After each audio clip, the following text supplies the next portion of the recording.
They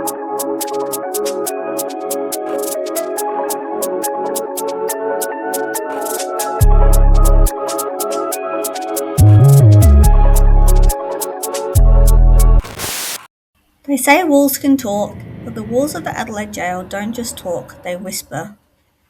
For 147 years, Adelaide Gaol housed some of South Australia's most dangerous criminals. 45 people were executed within these walls, their bodies buried in between the inner and outer buildings. Thousands of prisoners passed through the gates, but a select few supposedly never checked out. In today's video, we are tracing the footsteps of Governor William Baker Ashton. To understand the ghost, you have to understand the man. William Baker Ashton was born in Somerset in 1800.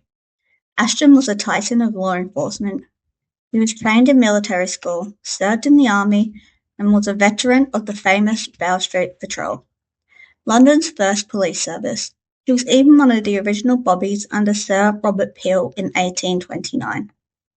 But in November 1838, he made the grueling journey to South Australia alongside his wife Charlotte and their 3 children. When he arrived in South Australia in 1838, he wasn't just a jailer. He was a pioneer tasked with building the colony's entire police service. Appointed in January 1839, Ashton's first prison was nothing more than a temporary wooden stockade. It was a chaotic mess where escapes were common and security was a dream.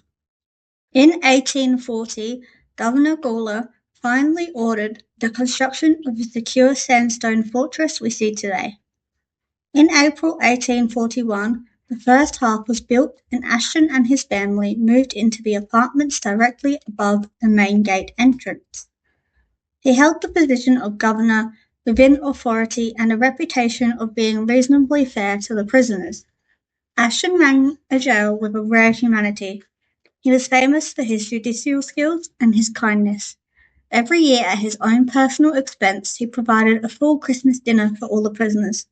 To show you the kind of man he truly was, we need only to look at his own journal. June 11th, Wednesday. A poor woman named Wilkinson, supposed to be insane, was found at 7:30 this morning with 2 small children who were nearly dead from being wet and cold in a ditch near the Gaol. The poor children were in a dreadful state, their arms and legs being quite stiff. I had them brought in and put by a warm fire. Mrs. Ashton and Mr. Parry took their wet clothes off and put warm blankets on them. They soon got better. But the end of William's career was shrouded in bitterness. Despite his years of service, Ashton was accused of professional wrongdoing. He was accused of drunkenness, misuse of government property, trafficking with prisoners, and stealing rations. The ensuing scandal didn't just tarnish his name. Many believe the stress of being accused of wrongdoing hastened his death by causing him a lot of stress. When William died, he was a man of substantial size. When he passed away in his apartment above the gates, he was too big to be carried down the narrow staircase, so his body had to be lowered out the front window of the jail to be taken to the undertakers below. William's death left Charlotte with nothing. She had to appeal for public money just to survive, but Charlotte was a fighter. She eventually moved to Leasingham, farmed the land with her sons, and in 1868 she became the licensee of the Leasingham Hotel. 3 months after his death, William was fully exonerated. All the accusations were proven to be false. Today, on warm, still nights, when the air feels heavy with an incoming storm, the sounds of a heavy-set man struggling to move furniture in what is thought to be an empty room above the main gates echoes throughout the jail.